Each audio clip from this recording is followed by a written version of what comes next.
வரவேற்புரையாற்றிட தமிழ் பள்ளியில் ஆசிரியராக தமிழ் பணியில் பல்வேறு தமிழ் பணிகளில் அப்புறம் அது மட்டும் இல்லாமல் சமூக பணிகளிலும் தன்னை வெகுவாக ஈடுபடுத்திக் கொள்ளும்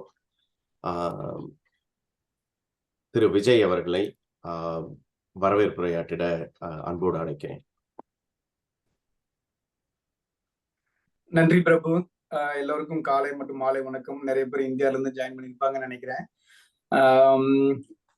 ஃபர்ஸ்ட் ஆஃப் ஆல் திணைக்குழுவினருக்கு மிக்க நன்றி. இந்த வரவேற்புரை வழங்க வாய்ப்பளித்ததற்கு மிக்க நன்றி. இன்னைக்கு ஒரு சிறப்பான தருணம் நினைக்கிறேன். ஒரு மகிழ்வான நாள் நான் ஃபீல் பண்றேன். ஏன்னா ஒரு சிறந்த ஆளுமை, ஒரு பல்திறன் கொண்ட ஒரு மாமனிதர், நிறைய சாதனைகள் செஞ்ச ஒரு பெரிய ஆளுமை பத்தி தான் நீ பேச போறோம். அவர் தான் நம்ம கூட இருக்கிறாங்க. Balachandran, retired IAS officer.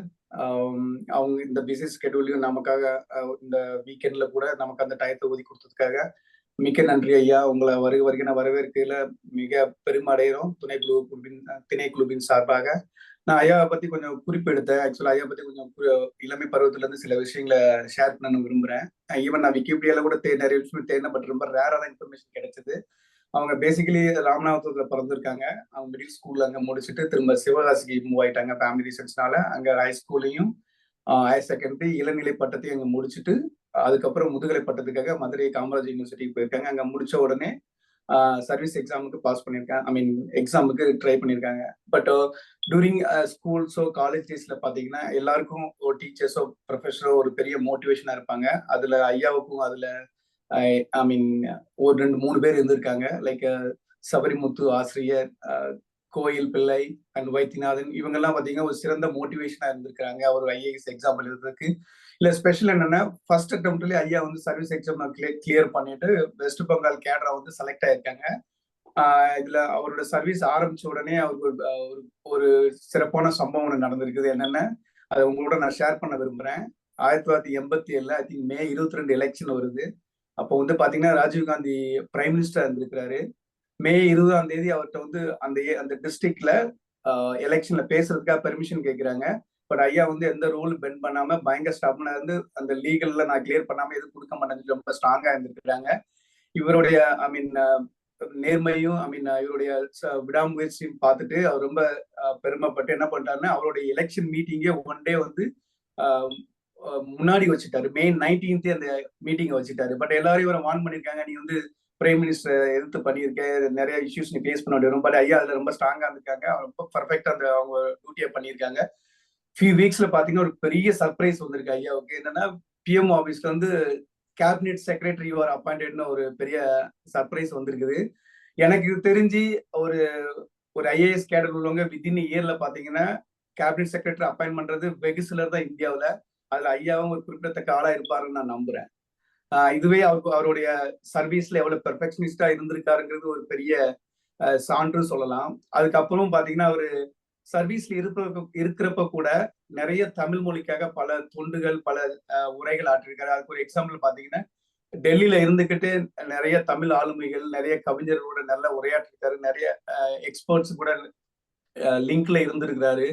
Especially பாத்தீங்கன்னா தமிழ் 2010 சொல்லி ஒரு பெரிய கருத்தரங்கத்தை டெல்லியில நடத்தி அதுக்கு சிறப்பு விருந்தினரா APJ அப்துல் கலாம் அதை சிறப்பாற்றிருக்காங்க. அது ஒரு பெரிய பெருமை நினைக்கிறேன். அவர் செஞ்ச தமிழ் பணிகள் அது ஒரு சிறப்பான ஒன்று நினைக்கிறேன். இதுக்கப்புறம் பாத்தீங்கன்னா ஆப்பிரிக்கால ஒரு பெரிய செமினாருக்கு போயிருக்காங்க. ஆக்சுவலா அங்க பாத்தீங்கன்னா வேர்ல்டு லீடர்ஸ், நிறைய ஸ்பீக்கர்ஸ்ல அங்க அசம்பிள் ஆயிருக்கிறாங்க. ஒவ்வொருவரும் அவங்களோட கண்ட்ரிய யூனிக்னஸ் பத்தி பேசுறாங்க. Even for example UK people சொல்றாங்க, நாங்க ஏதோ ஒரு பீரியட்ல எல்லா கண்ட்ரியும் நாங்க ஆண்டிருக்கோம், அதுதான் எங்களோட ப்ரைடு சொல்றாங்க.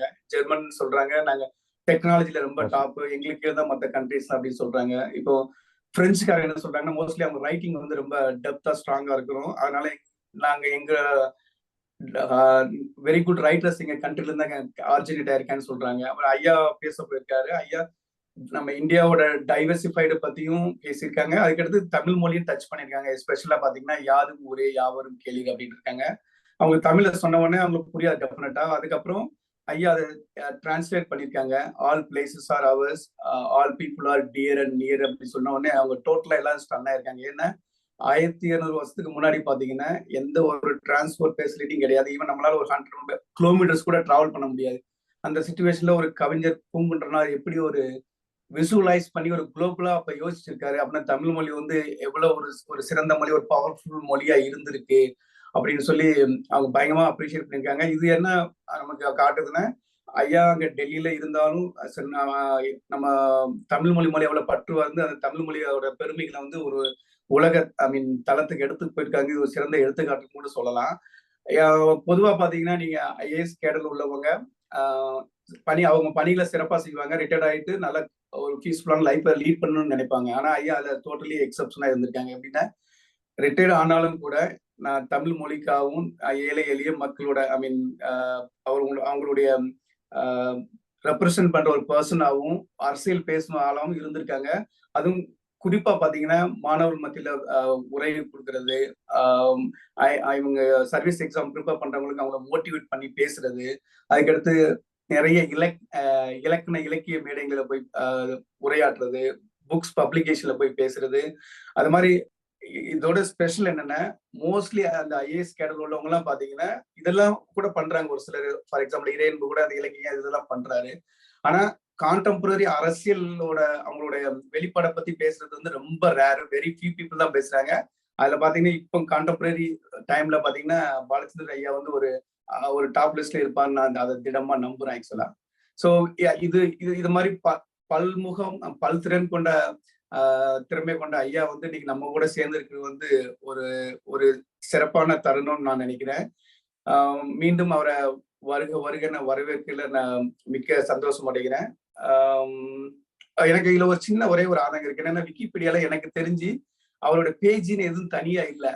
பட் எனக்கு என்ன ஆதங்கன்னா இப்ப நம்மளுடைய தமிழ் இலக்கியங்களோ நூல்களோ புதினங்களோ எதுவா இருந்தாலும் இது ஒரு ஏட்லயோ இல்ல டிஜிட்டலா இருக்கிறதுனால நம்ம படிக்கிறோம், அடுத்த தலைமுறையும் அதை படிச்சுட்டு தான் இருக்க போகுது. பட் இவ்வளவு சாதனைகளை பறிஞ்ச ஒரு யூனிக்கான ஒரு டெஸ்டமென்ட் பர்சனோட இன்ஃபர்மேஷன் ஏன் விக்கிபீடியால இல்லைன்னு எனக்கு ஒரு பெரிய ஆதங்கம். அதனால நான் என்ன முடிவு பண்ணிருக்கேன்னா ஐயா அனுமதித்தால் அவர் கூட கலந்துரையாடி ஒரு இன்ஃபர்மேஷன் கேதர் பண்ணி ஒரு டீடைல்டான ஒரு விக்கிபீடியா பேஜை கிரியேட் பண்ணணும் என்னோட ஆசை. அது எனக்கு ஒரு பெரிய ஹானரா இருக்குன்னு நான் நம்புறேன். ரெண்டாவது எனக்கு மட்டும் இல்ல, இந்த தலைமுறைக்கு மட்டும் இல்ல, அடுத்த தலைமுறைக்கும் இந்த மாதிரி பீரியட்ல இந்த மாதிரி ஒரு எமினன்ட் பர்சன் இருந்திருக்காங்க, அப்படி இப்படியும் இருக்கலாம் அப்படின்னு சொல்லி ஒரு ரைட் எக்ஸாம்பிளா இருக்கிறதுக்கு அது ஒரு இன்ஸ்பிரேஷனா இருக்கும்னு நான் திடமா நம்புறேன். ஏன்னா நம்ம எல்லாம் அப்படிலாம் பார்த்து வளர்ந்ததுனாலதான் இப்ப ஐயாவோட ஒரு பேக்ரவுண்டும் அது ஒரு மாதிரி இருக்கும் அடுத்த ஜென்ரேஷனுக்கு நான் திடமா நம்புறேன். அதனால அது ஆஃப்லைன்ல டிஸ்கஸ் பண்ணலாம்னு விரும்புறேன். மீண்டும் ஐயா வருகன வரவேற்கையில மிக்க மகிழ்ச்சி. Over to Prabhu. Thank you, Vijay. Thank you. நன்றி விஜய். சிறப்பான ஒரு வரவேற்புரை.